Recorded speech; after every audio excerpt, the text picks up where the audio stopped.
Hello YouTube. So today I'll be talking about how to grow tropical and tropical Utricularia, which is a bladderwort, and they have their carnivorous systems. They have bladders, low bladders underground. I can't show you them right now, but I can show you them in another clip. So let's start how to grow this plant. So first, know which type of environment and climate they are from.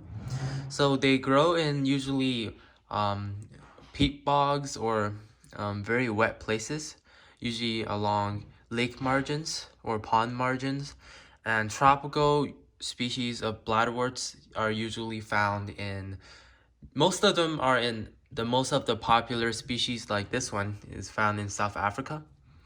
And also, this is Betty's Bay, which is originates from Mexico, but most tropical Utricularia are from Africa, African swamps, like near the edges of African swamps or Mexican.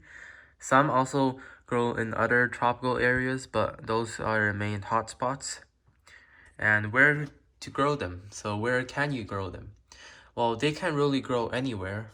Like right now, I just used grow lights for it.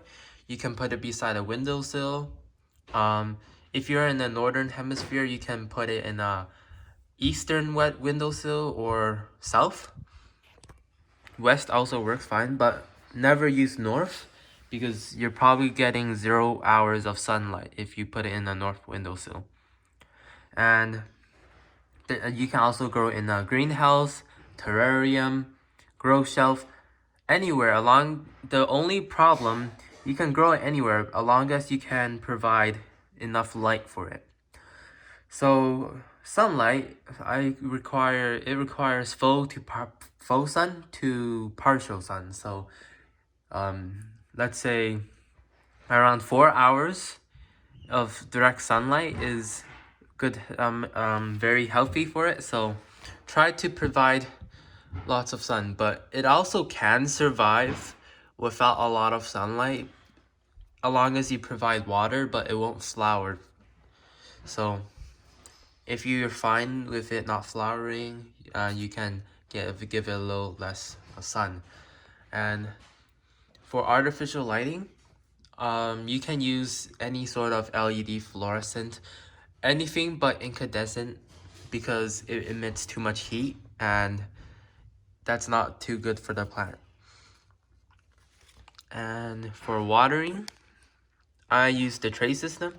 The tray is currently dry, so I have to fill that up after the video. So if you don't know what's the tray system, is you add water to a tray and then the water will soak up and the plant will absorb the water from underneath. You can also top water, but you always make sure you gotta get a little water underneath it. But it needs to be always wet. Never allow it to dry out. If it dries out, the plant's gonna die instantly, so always wet. You probably have better luck growing it, flooding it, than drying it. So there you have for watering. And for type of water, you can use, it depends, but if you live in if your source of water is from underground, if you know your city's source of water is from underground, I wouldn't recommend using tap water. You can use filtered water.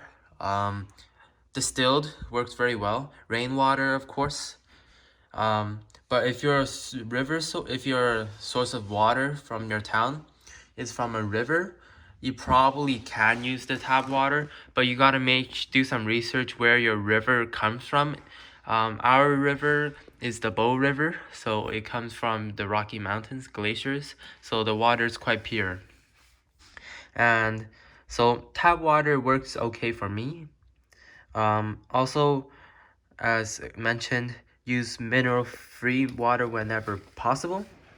And for feeding, these plants, you don't really need to feed them because firstly, you can't really feed them because the bladders are like microscopic and you can't do anything microscopic with your bare hands. So usually they should be microscopic or tiny organisms in the peat moss, in wet peat moss. So you don't have to worry about that. For artificial fertilizing, you can do a little bit. I wouldn't really recommend it for this type of Utricularia. If yours is like a bigger terrestrial Utricularia, not terrestrial, epiphytic Utricularia like this one, you can spray the leaves with some foliar fertilizers. But make sure the fertilizer is heavily diluted. Well, if you're skilled enough, you can get the leaves wet with fertilizer without touching the soil. You can do that. And don't fertilize the plant before doing some research on the fertilizer. And you should watch some other of my videos talking more in depth about fertilizers. So just don't fertilize it. Just leave it to be. There's no need to feed it. It will grow just fine. And for repotting, these plants should be repotted if you look carefully, once all of the little leaves, like you see these little green blades, spreads to the edge and it's filling up the pot, that's probably the time to repot it. And just move to a bigger pot. They can go quite deep, so shallow pots sometimes works, but it's best if you get a deeper pot. So yeah. And these plants are really beautiful once in flower, so I'll recommend you growing these. And there's a couple species that I'll recommend for beginners. This one's strongly recommended. This one's called Utricularia biscoamata.